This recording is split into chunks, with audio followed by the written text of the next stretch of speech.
Hello guys, welcome to the biology class. And this is Deepak Kapdi, and let us start for today's topic. So we were studying the chapter life processes, and in that we need to cover the topic transportation in plants. So before understanding, moving forward, let us understand the basic concept that why transportation is required and which is the substance that need to be transported. Transportation क्यों ज़रूरी है बेटा?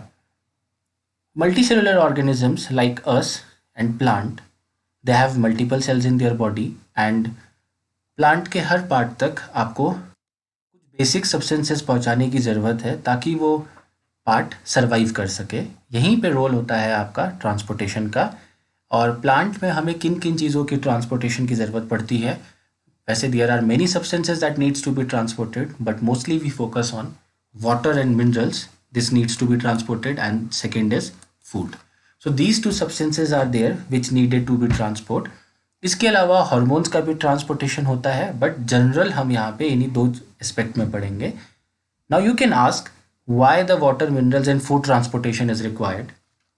Water, mineral and food is required for the growth and development in many biosynthetic reactions in plant. सीधी सी बात है बेटा, सबसे basic requirement होती है लिविंग ऑर्गेनिज्म की एनर्जी. एनर्जी कहाँ से मिलती है? फूड से. उस एनर्जी से वो क्या करता है? अपनी ग्रोथ डेवलपमेंट रिक्वायरमेंट को पूरी करता है. बायोसिंथेटिक रिएक्शंस का मतलब है किसी नए बायोमोलिक्यूल का या किसी लिविंग ऑर्गेनिज्म के अंदर नए सब्सटेंस का बनना. That is called as biosynthetic. So if you see the diagram which I have provided here, this green color portion, this represents xylem and this pink color portions column, this represent phloem. तो plant में जो water का transportation होता है उसके लिए जो tissue responsible है दैट इज जाइलम, और फूड के ट्रांसपोर्टेशन के लिए जो टिश्यू रिस्पॉन्सिबल है that is called as phloem. I have use the word translocation here. Translocate का मतलब है किसी चीज़ को एक जगह से दूसरी जगह पहुंचाना. That's why the term translocation has been used. Now let us come to the xylem transport और ट्रांसपोर्टेशन ऑफ वाटर. तो जाइलम वो कॉम्प्लेक्स टिश्यू है जो प्लांट में किस में हेल्प करती है? वाटर के ट्रांसपोर्टेशन में. हमने देखा था कि xylem consist of tracheid, vessels, xylem parenchyma and fibre. उसमें से वेसल और ट्रैकिड्स वो दो एलिमेंट हैं जो किस में हेल्प करते हैं. These are the main conducting cell of xylem. मतलब जाइलम अगर ट्रांसपोर्टेशन करता है वाटर का तो उसके लिए रिस्पॉन्सिबल हैं वेसल और ट्रैकिड. ये कहाँ से कहाँ ट्रांसपोर्ट करता है वाटर को? From root to the leaves of plant. Soil से वाटर को एब्जॉर्ब करेगा रूट, और रूट से लीव तक जो कॉलम पहुंचाएगा that is xylem. Now again वो क्वेश्चन आ गया, why we need to transport water. तो वाटर का ट्रांसपोर्टेशन इसलिए जरूरी है क्योंकि वाटर रॉ मटेरियल है बेटा फोटोसिंथेसिस के लिए.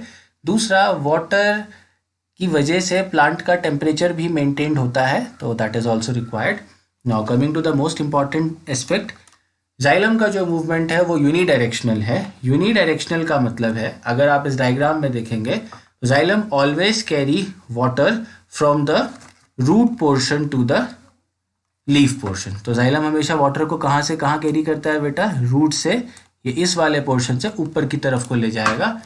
सॉरी, ये पॉइंटर थोड़ा उधर चले गया. तो बेसिकली ये इस वाले पोर्शन से ऊपर की तरफ को वाटर का मूवमेंट करेगा. तो that's why we say that xylem movement is unidirectional. ऐसा नहीं होगा कि लीव से वापस रूट की तरफ वाटर का मूवमेंट होगा. एंड अनदर एस्पेक्ट, जाइलम को वाटर के ट्रांसपोर्ट के लिए कोई एनर्जी नहीं चाहिए. मतलब this movement of water through xylem is not an energy requiring process. Now coming to the one concept, जब हम वाटर की बात करते हैं तो प्लांट में एक कॉन्सेप्ट बहुत ज़रूरी है, and that is called as transpiration. Now what is transpiration? Transpiration का मतलब है it is the loss of water from the leaf and stem of plants.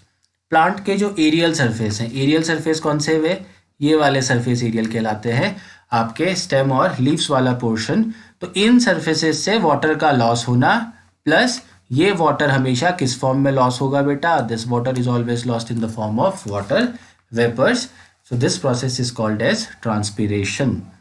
And transpiration कहाँ से होगा? It occurs through the stomata when it opens during the day. क्यों दिन में? क्योंकि फोटोसिंथेसिस करना है. तो जब फोटोसिंथेसिस के लिए स्टोमेटा ओपन होता है तो a large amount of water is lost through the stomata. तो ये देखो 95% ऑफ वाटर, मतलब जितना एब्जॉर्ब करता है उसका 95% तो किस में लॉस कर देता है, ट्रांसपिरेशन में। नाउ द क्वेश्चन अराइजेस कि इस ट्रांसपिरेशन का फ़ायदा क्या है। फिर सबसे पहला फ़ायदा तो यह है कि it is due to the transpiration, इस ट्रांसपिरेशन की वजह से ही आपका वाटर मिनरल्स का ट्रांसपोर्टेशन होता है, कहाँ से, रूट से लीफ की तरफ को। कैसे, this we will study in the next slide. दूसरा और बहुत important, it maintain the temperature of plant. बेटा प्लांट हमारी तरह स्वेट नहीं कर सकते, प्लांट को पसीना नहीं आता, तो वो अपने बॉडी के टेम्परेचर को कंट्रोल नहीं कर सकते। तो प्लांट को जो कूल रखने का काम है, हीटिंग से बचाने का काम है, वो कौन करता है, ट्रांसपिरेशन। यू सी दैट यहाँ पे लिखा है water evaporates from the leaves, this portion.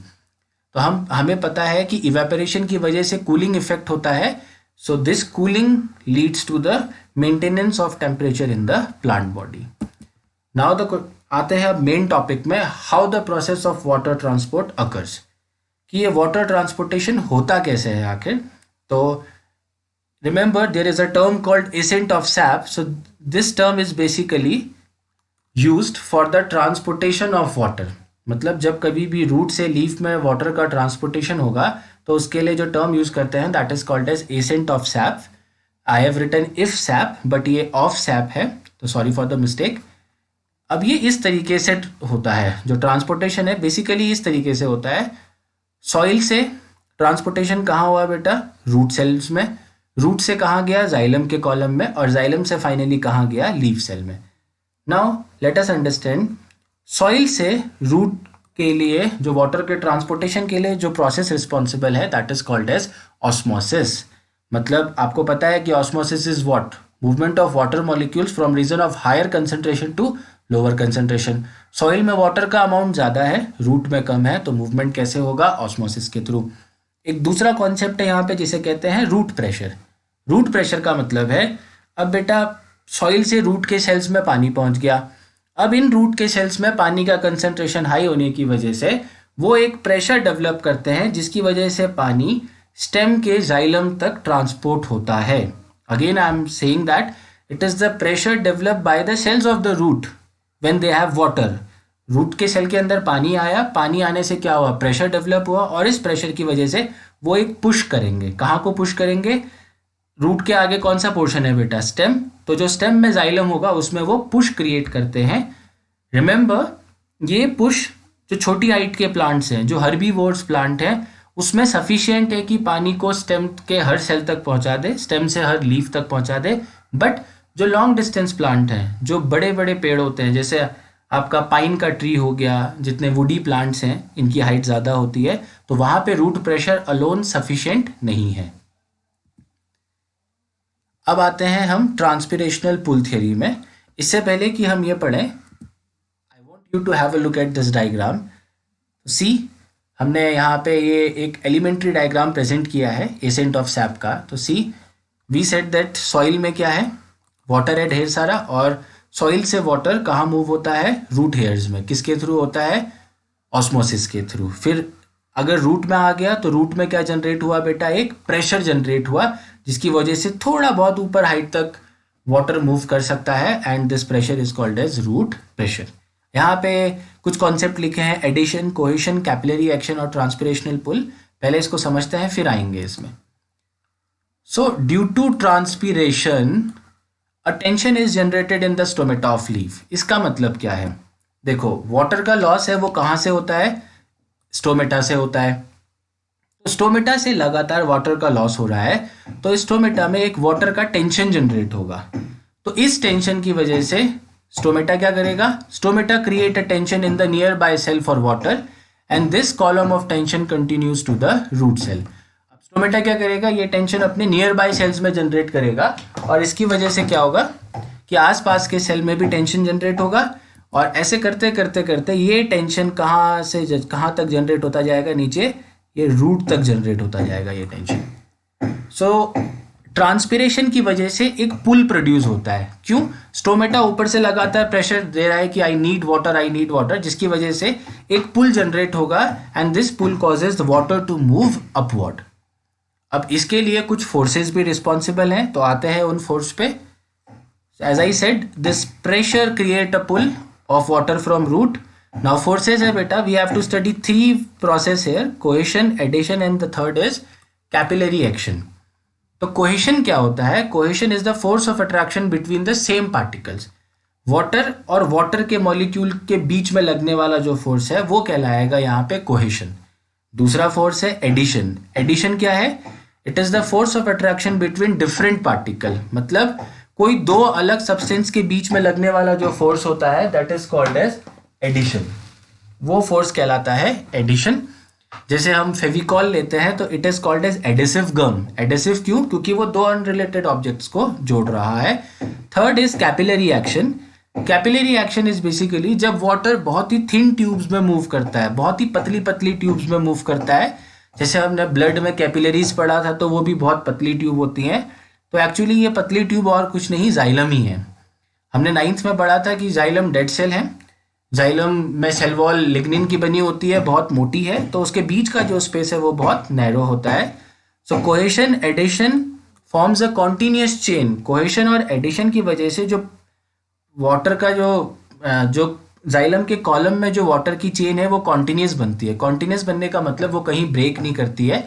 और ट्रांसपिरेशन क्या करता है? एक अपवर्ड पुल क्रिएट करता है. अब इसको यहाँ से समझते हैं. ये देखो, adhesion and cohesion makes column of water molecule.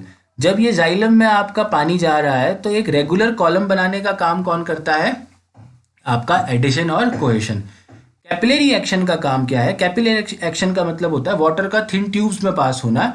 इस ट्यूब में पास होने की वजह से it results in the rise of water at the base of stem. तो यहाँ जहाँ पे रूट और स्टेम एक दूसरे से कनेक्ट करती हैं तो कैपिलरी ट्यूब्स होने की वजह से या थिन ट्यूब्स में पानी के पास होने की वजह से वाटर ट्यूब में ऊपर की तरफ को राइज करता है. और फिर एडेसिव और एडिशन और कोहेशन क्या करते हैं? इस वाटर को आपका ट्रांसपोर्ट करने का काम करते हैं. कहाँ तक?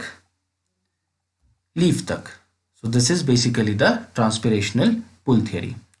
Again I am saying why transpirational? क्योंकि ट्रांसपिरेशन की वजह से एक पुल जनरेट हो रहा है and the water while passing through the xylem tubes, उसमें कौन कौन से फोर्स लग रहे हैं बेटा? Adhesion and cohesion. और स्टेम और रूट के जंक्शन में कौन सा प्रॉपर्टी लगती है बेटा? Capillary action of water. That is all about the transportation in plant. आते हैं अगले पार्ट में, that is transportation of food. तो we know that leaf is the kitchen of plant. In leaf, glucose is produced by photosynthesis. We all know that. This glucose is translocated to all part of cell by phloem tissue. मतलब अब leaf से खाने को हर body के हर cell तक पहुंचाना है, क्योंकि एवरी सेल रिक्वायर एनर्जी. तो वो पहुंचाने का काम कौन करेगा? Phloem tissue. This is the function of phloem tissue. Companion cell and sieve tube. अगर 9th का कुछ याद होगा तो ये दो मेन कंडक्टिंग ऑर्गन हैं या ट्रांसलोकेटिंग ऑर्गन है जो किसमें हेल्प करते हैं? ट्रांसपोर्टेशन ऑफ फूड में. फॉर एग्जाम्पल हमने यहाँ पे सीव ट्यूब्स की बात करी है. तो जो सीव ट्यूब होते हैं, देखो इधर मेंशन है सीव ट्यूब एलिमेंट. तो ये जो ट्यूब्स हैं ये रिस्पॉन्सिबल हैं along with companion cell for the transportation of food. Its movement is multi directional. Xylem का यूनिडायरेक्शनल था, बट इसका कैसा होता है? Multi directional. क्यों? क्योंकि इसको लीफ से हर सेल तक पानी पहुंचाना रहेगा. अगर आपको ये डायग्राम, स्टार्टिंग का डायग्राम अगर हम देखते हैं तो यू सी दैट लीफ से हर सेल तक फूड का ट्रांसपोर्टेशन होना ज़रूरी है.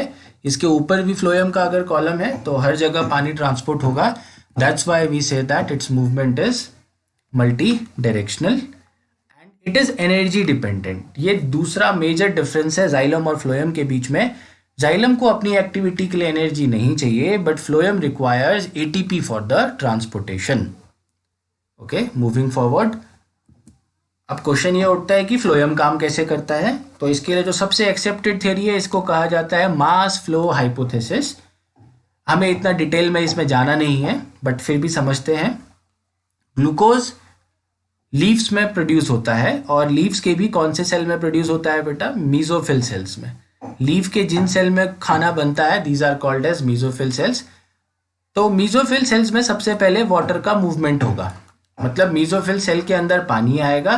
पानी आने की वजह से क्या होगा? वी नो दैट जब किसी भी सेल के अंदर वाटर आता है तो एक प्रेशर जनरेट होता है जिसको टर्जर प्रेशर कहते हैं. इस प्रेशर की वजह से लीफ के सेल में से ग्लूकोज का मूवमेंट होगा कहाँ, सीव ट्यूब्स में. As I have written that this causes loading of glucose molecule from mesophyll cell to the sieve tubes. तो ये अब इसको समझते हैं. Let us understand this. अगर आप यहाँ पे फ्लोएम का सीव ट्यूब देख रहे हैं तो यू विल सी दैट कि मेसोफिल सेल से कहाँ पे आपका ट्रांसपोर्टेशन हुआ फूड का, फ्लोएम में. किसकी वजह से, वाटर के इनवर्ड मूवमेंट की वजह से. तो as the food is transported from phloem to the sieve tube, इसे कहा जाता है लोडिंग. क्या कहते हैं इसको, loading. Here I have also mention a term that is called as source. अगर आप देखेंगे तो मैंने यहाँ पे एक टर्म मेंशन किया है जो लिखा है source, that glucose is produced in the